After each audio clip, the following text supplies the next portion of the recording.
Hi everyone, today I'm going to explain Chapter 11, Influence of Culture on Consumer Behavior.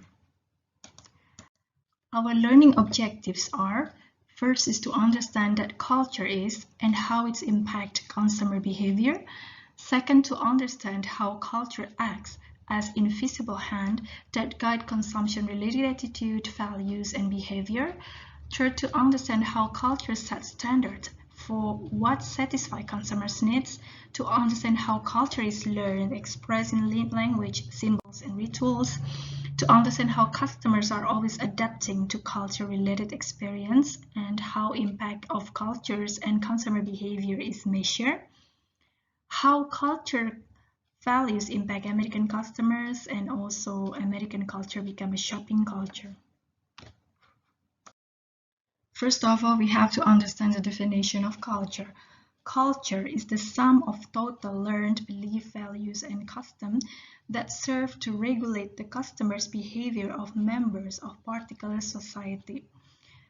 Therefore, we can see that culture will be learned, and then how it will be finally created is created by the members of the society, that they have some agreement that this custom, this value will be agreed to be shared to the society. Here you can see the theoretical models of culture's influence on behavior. As you can see how the consumer would be finally produce some behavior. It can be from the personal traits and subjective culture. It can be from regional, affects, religious, linguistic, national, professional, organizational, and group culture. It will influence the practice and the values of someone as individual and will be influence their cognitive beliefs. The cognitive beliefs will finally affect on the attitude, and also the practice and value will affect on the social norms.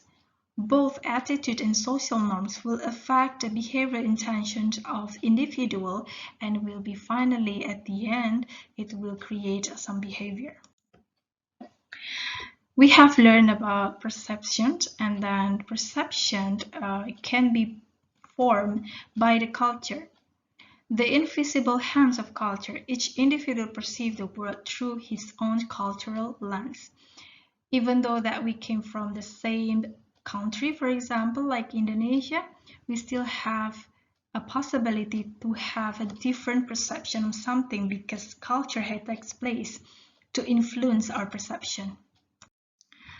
There are several different conceptualized levels of cultural norms. The first one is the supranational, the second one the national, and the third one is group.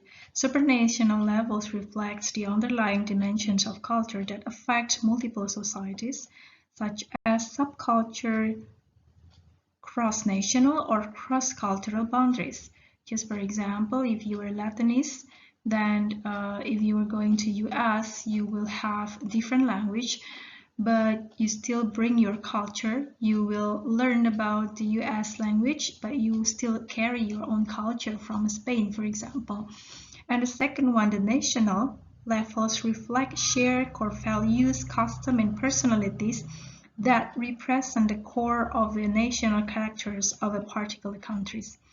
Just for example, you stay in Indonesia, Indonesian people have the same core values that has almost similar custom and almost similar personality, even though that we are divided into different provinces, but we still have our national character in Indonesia. The group level reflects the subdivisions of a country or society, such as subculture, and the influences of the various reference groups. So this is smaller than the supranational and national, which is the shares of the cultures is only limited into several reference groups. For example, if you are a part of specific organizations, students organizations, then they usually have their own culture, and you will influence other inside that limited groups.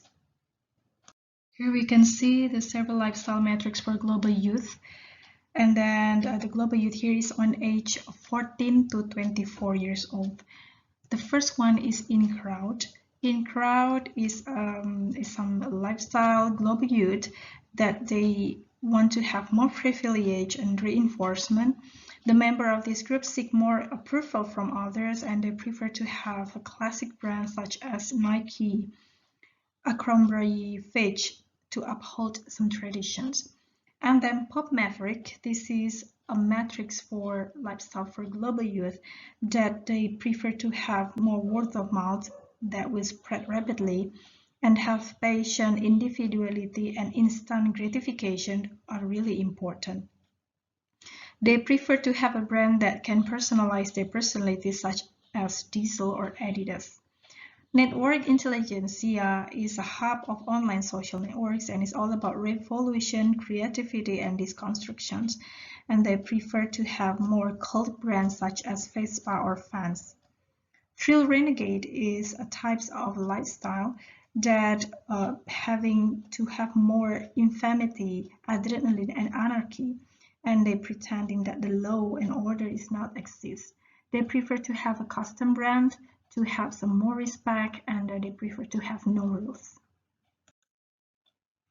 Culture will satisfy the needs of the consumer in terms of food and clothing, and then the customer will also need to determine whether they prefer to have more needs or they more having more luxury.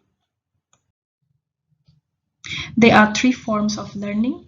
The first one is formal learning. Formal learning is learning that occurs when parents, other siblings, and other family members teach younger members how to behave. Formal learning usually starts from the family. And then informal learning is a learning that occurs when children imitate the behavior of selected others, such as family members, friends, and television or movie heroes or character. So the student will learn about it, the customer will learn about this kind of informal from their friends. They imitate their friends' behavior, they imitate the hero's behavior. And the technical learning here is a learning that occurs when teachers instruct children about how to behave and do things in social and personal things, and are usually being taught by teacher or lectures. As you have known before that culture is learned, and then there are several issues relating to culture here. The first one, enculturing versus acculturation. Enculturation is the learning of one's own culture, which is you learn about your own culture. For example, you are Indonesian, but you never learn how to play gamelan. You're Indonesian, but you don't understand the national language more, or your traditional language. For example, Japanese, you don't really know about it, so you learn about it. And then acculturation is the learning of a new or foreign culture. If you interest more on the culture of Italian, then you learn the language, you try to read from the book about what is their manners, and then what kind of habit, and then what kind of a culture, and then daily life, something is acculturation. The second one is about language and also symbol. The first one is understand without a common language, share meaning could not exist. So if you want to try to targeting a customer, a foreign customer, that you have to understand first their language, so you can try to share a message and it will be more acceptable and it will be understandable. And then the second one, marketer must choose appropriate symbols on advertising. We have to understand that different culture means that also a different gesture. Just for example, when you show a thumb on your fingers, it will be have a different meaning in different country. So you have to make sure understand what is the meaning in different country. Some meaning can be a good meaning, but some country will accept that as a bad or negative meaning. And then the third one, marketer can use non-symbol for association. So if you would like to target some customer from a foreign country, then you have to make sure understand the language, understand the culture, understand the symbol or gesture, so it will be more acceptable. Culture also learn from the rituals. What is ritual? Ritual is a type of symbolic activity consisting of a series or step. Ritual will extend over the human life cycle, and the marketer realizes that it will often involve a product, or it is also called as an artifact. The example of ritual will be in form after this slide. Here, some selected rituals and associated artifact. You can see that some ritual, for example, like a wedding ritual in some event, the artifact is such as the white gown and then perhaps some candle or flowers. And then for the birth of child, for rituals for birth of child is like a silver baby spoon. And then for the birthday, you saw that artifact such as the card, presents, cake with candles. So ritual is a sequence of steps that usually done by people if they would like to run some event. And then next is about sharing of culture. To be cultural characteristic, a belief, value, and a practice must be shared by a significant portion of society. Culture will be transferred through family, schools, house of worship, and also media. So we have to understand if you would like someone to know your culture, then you have to share that culture to them too. This is also an example of facial beauty rituals. And then you can try to do this every day. Like you can start with pulling your hair back and then take the L'Oreal eye makeup remover, and then next you do something blah blah blah blah, and you can try to check here that at the end, like once every 3 months, you will need to go to a professional salon facial to have a deep clean for your pores. What if cultures change? Here you can see that there are several factors which change the culture. The first one is technology. Like people will do more rituals when they would like to go to school, for example, or they would like to study. But because of technology and everything be more instant, you can just search on a Google search engine, for example, to get more information. You don't have to go to the library. You don't have to read your physical book.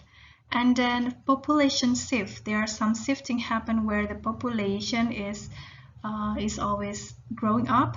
Then it will be change the culture because the people there are more people and people need to be more competitive to each other.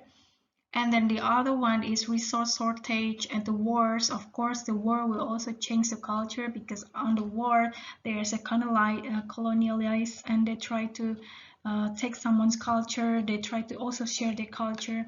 The changing value and the custom from the other countries will also change someone's culture in one country. For example, like you learn something about Korea, then it will be also change your own culture.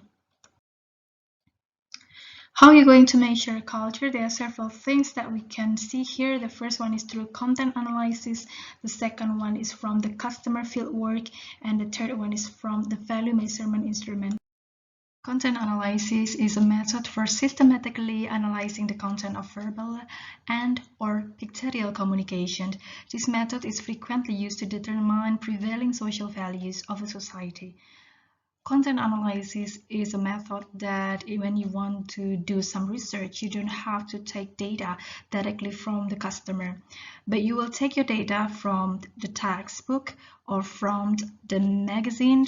You can also see the data from the television, radio, or newspaper, or you can also see from the tweets or the status that being written by the customer on social media.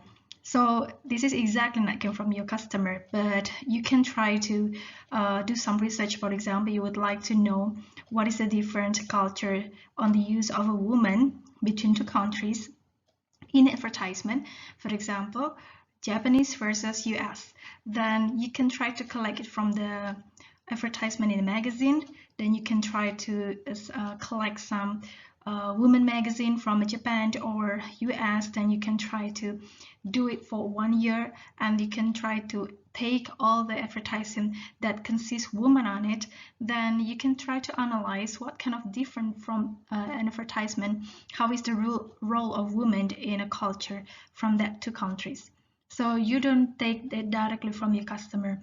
And then this process of a content analysis is in order to propose to get a good analyzing of how customer try to communicate, how is finally culture try to form something from the magazine or from the advertisement appear on the magazine. The next one is a consumer field work, which is divided into two. The first one is a field observation, and then the second one is a participant observation. And the field observation, it is by observation that you try to observe someone's act on do some specific behavior, and we have to make sure during the observation that the subject is unaware that they are become the subject of the observation, and focus on the observation of the behavior. And also you have to make sure that the setting of the situation or the place also is a natural. The last one is a value measurement survey instrument that will be divided into the three. Rockridge Value Survey, list of value and values and lifestyle of falls. We have learned about falls before. You can see the framework previously. And then Rockridge Value of Survey is a self-administered inventory consisting of 18 terminal values such as personal goal and 18 instrumental values such a way of reaching personal goals. While the list of value is a value measurement instrument that asks customers to identify their two most important values from a 9-value list that is based on terminal value of Rockridge Value Survey.